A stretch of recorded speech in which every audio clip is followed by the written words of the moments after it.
guys, welcome back to a Frame a Day workout with Helen Chen. So this is the last workout and I decided to do kind of a weird, interesting one. This is from a Wong Kar-wai film, and he just is so playful with a lot of the, him and his cinematographer, Christopher Doyle, is just so playful with a lot of the colors and lighting choices that they're just very unconventional. And this movie in particular has a lot of very interesting choices to it. One of the things that I just love about it too is just how funny it is that she's got like this main character appear, like, is in a different dress almost like every scene. And it's always like something, that offsets the backgrounds perfectly. Like, for example, this one is all these stripes. Sometimes she'll be up against kind of like a clean, like a patternless wall, and then her dress is all patterned, or vice versa. It's just very, it's an interesting one for costume design for sure. So if you're interested in that, I would take a look at that that film for some of that insight. But the reason I picked this frame is that I really liked this like dark green maroon brownie color palette that's in it. But most importantly, I just thought it was so interesting how they lit her face. It almost feels like it glows, but it's just the color of the light is very warm. And then especially that lit side of her face compared to the color of her skin on the shadow side and her arms, it's just very interesting. So I decided to do this for our very last workout together, just because it's so, it seemed like it would be fun. Like always, I'm gonna work back to front and fill in a lot of this background imagery first, as well as I can. Maybe adjust the values at the very end, but I just want a good base and enough information here before I work on the figure and the face, which is what I really wanted to do in this image.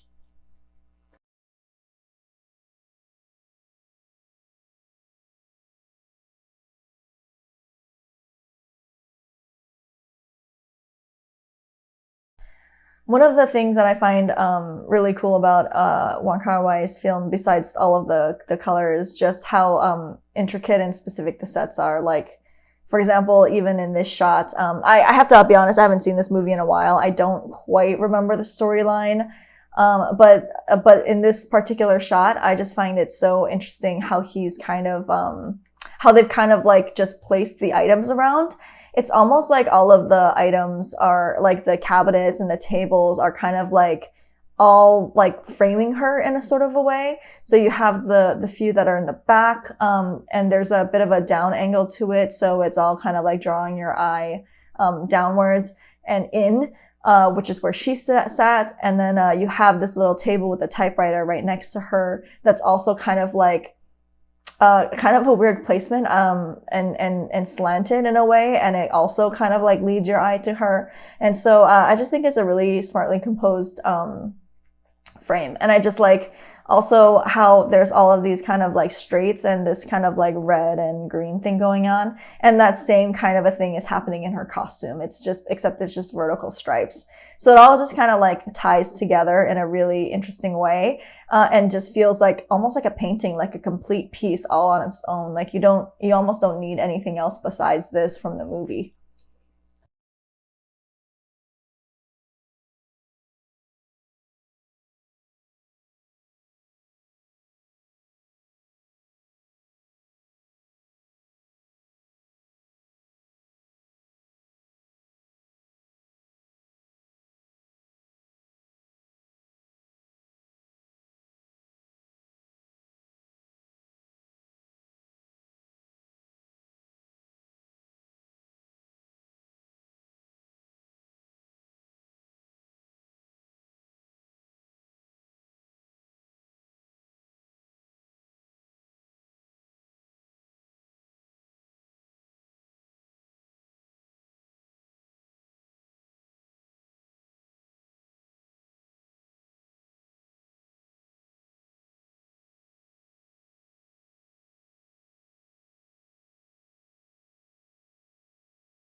To realize that a lot of these films that I've chosen has a lot more green in it and like green light than I would have expected, and that just goes to show you how much our perception of color and light is colored by what we know rather than what we actually see with our eyes, and how flexible the human eye can be when it comes to putting together these images. Um, I really just love the use of all sorts of lighting, colors, and things like that. But it still reads. This still reads, even with all of these unconventional choices in this kind of darker color palette. It still reads like what it needs to be, like a little tiny, weird, put together office space. You know. So I just think that that's super interesting and good to keep in mind when we're doing our own lighting setups. Maybe the next VisDev painting I'll do, I'll just try and put in some green light.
There's a lot of little items in here, but it's not at all overwhelming. And I think it's because they're all pretty rectangular.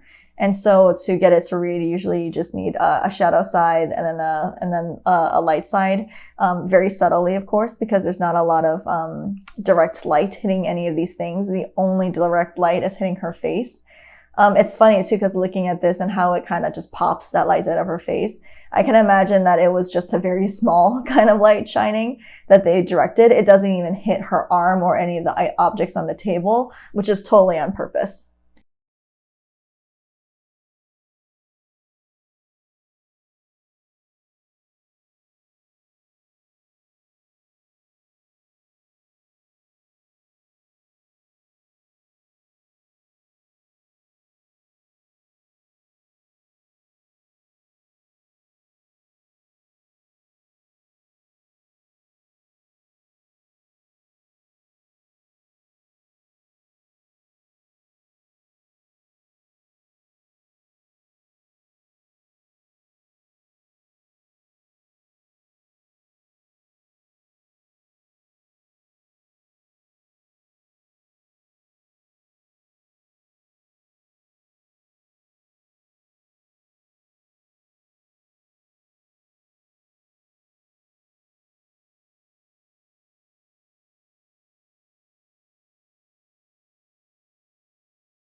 I'm trying to kind of do everything like these smaller details in one pass, and that way it prevents it from getting like too detailed too soon. And then also I only have the figure left to contend with after this pass, hopefully. And that way, after that, I can just deal with values instead. And then all of the stuff will hopefully sit back and not draw too much attention. I mean, because this typewriter is like the only kind of true, like almost baby blue color in this entire image, it does draw like slightly more attention, especially being next to that bright green paper there. But I like the way that the hierarchy of this image is constructed is like, you know, you see her face first and then you see the typewriter second. So again, like the Blade Runner piece that we did yesterday, it's kind of like, you know, you have your first main focus and then you have the focus drawn to like a specific story point or kind of like an accent piece. You know, it's like how we want to build hierarchy in all of our illustrations. You also want to hierarchy all of the story points in a frame. Like what's the most important action in person? What's the secondary read? And I think that that's something that's really important when you're kind of trying to like juggle how much or how little to put into a frame.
Pretty happy where everything in the background is headed right now.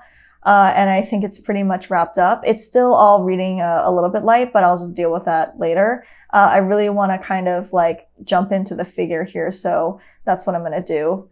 I'm going to, of course, you know, like try and get some of the most obvious shapes out of the way, like the hair, and the face. And then as for the dress itself, I'm going to try and get some of that stripe detail in there just because it's important, but I'm not necessarily going to try and be like super exact with it.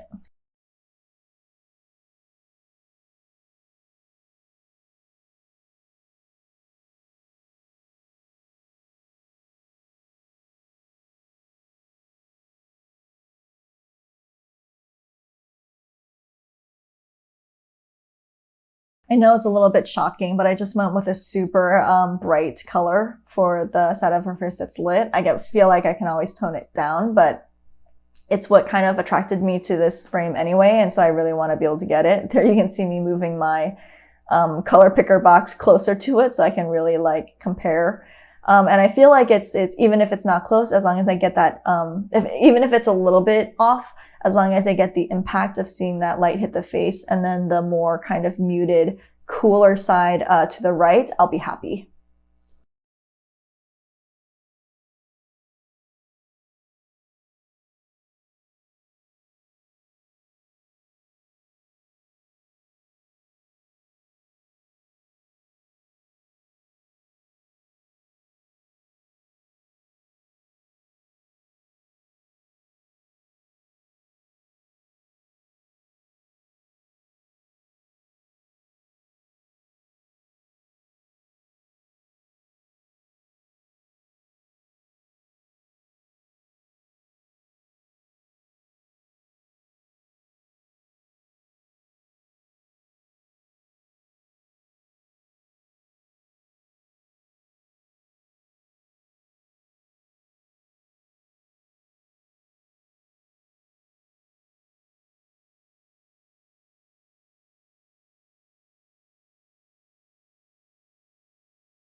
The actress is also just gorgeous, so it's hard trying not to like holding myself from getting too into the face.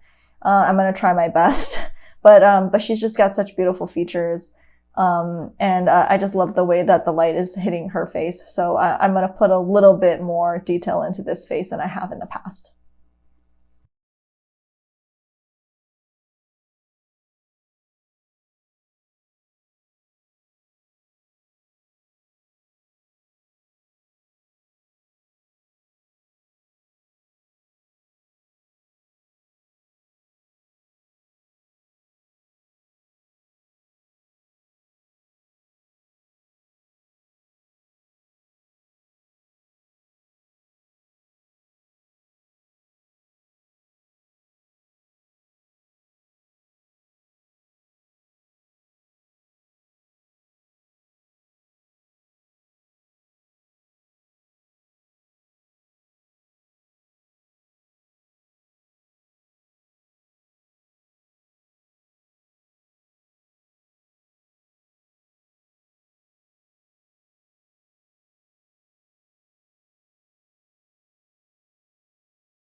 So blocking out the dress, I block out the whole piece first, just to have somewhere to start. And now I'm gonna try and paint in those stripes, roughly, but just enough difference so you get the idea. I do feel like, unlike the shining image we did before, the pattern there was equal enough where I felt like it wasn't important to get it. But because I feel like this striped dress does add to some of the design going on in this frame with just how the cabinets are lined. Like if you think about it, the cabinets in the back, there's one rectangle line that's, that reddish color, and then there's one that's a little bit blue grayer. And then there's that other red cabinet. It's all kind of like stripy. And to have that kind of like mimicked or, like a nod to in the dress, I think is just really, really fun and slick. So I just want to make sure to get that in there.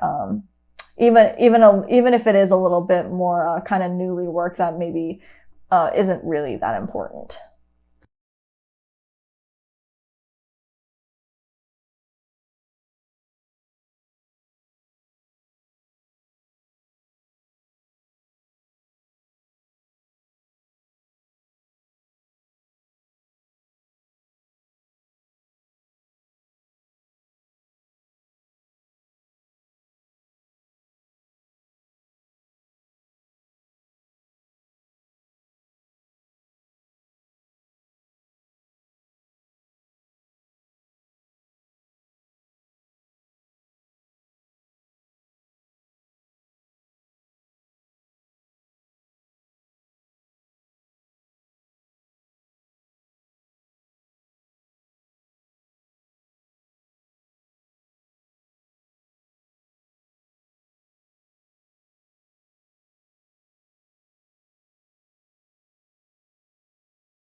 The rest of her skin tone is more in shadow and a lot more neutral than the one hitting her face. There's a little bit left of whatever is hitting her face on the top side of that forearm of hers to the right, so I'm going to include that a little bit.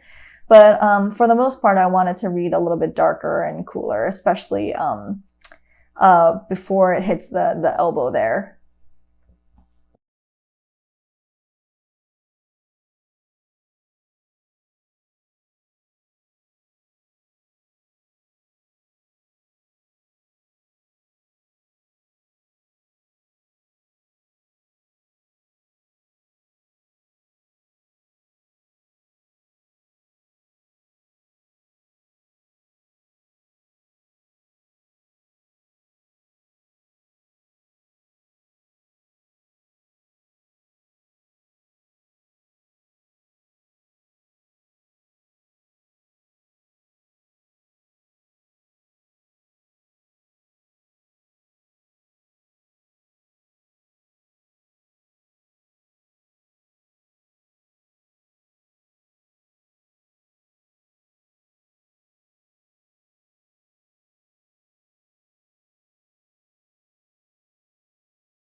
So now most of the image is laid in.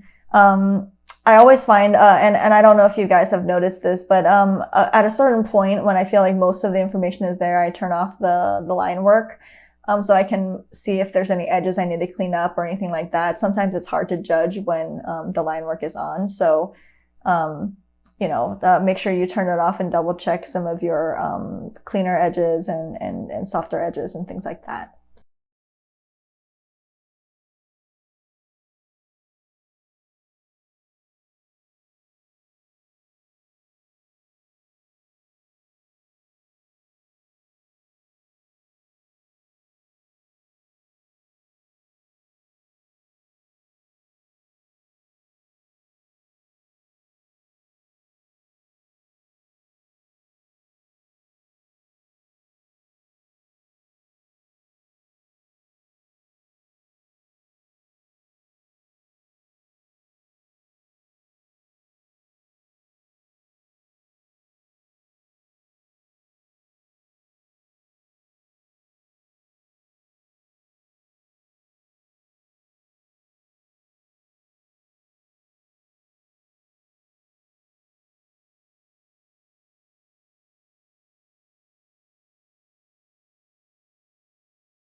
As I'm looking through it, I'm realizing I've gone a little bit too light with a lot of these values.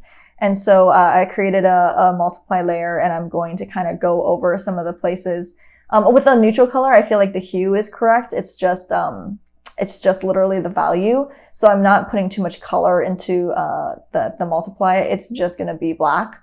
And this way I can really take a look and step back at both images and try and pop out the side of her face against the much darker background surrounding her and in the bottom of the frame. I also want to, and here's an example of me darkening down the cabinet, but also realizing that maybe there's a little bit more hue. So I'm multiplying in a pretty warm color instead of just a neutral black.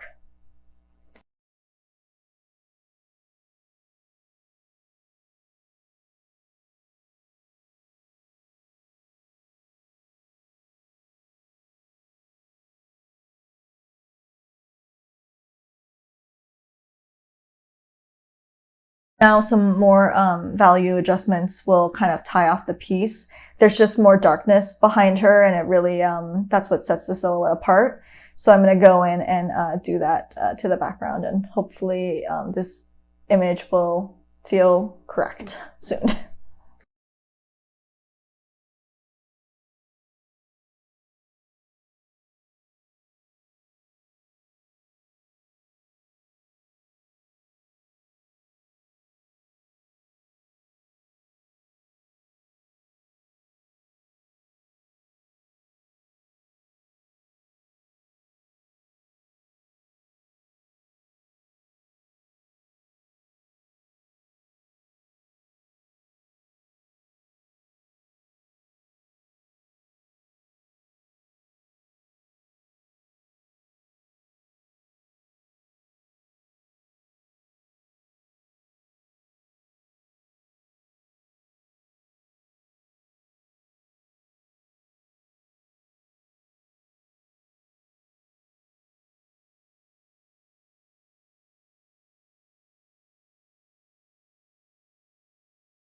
Another example of like correcting the value and hue all at once. I'm feeling like the cabinet on the right is not only too light, but there's not enough saturation.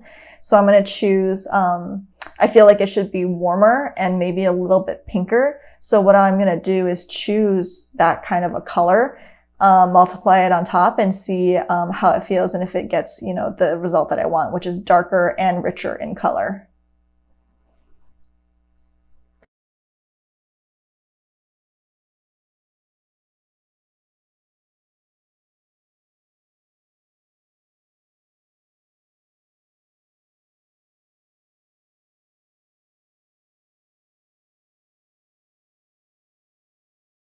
That about does it. Thank you so much for painting with me today, and I hope you had fun for the past 30 days. It was definitely, it's definitely a lot of work. So thank you guys for hanging out. All right, I'll see you. Bye.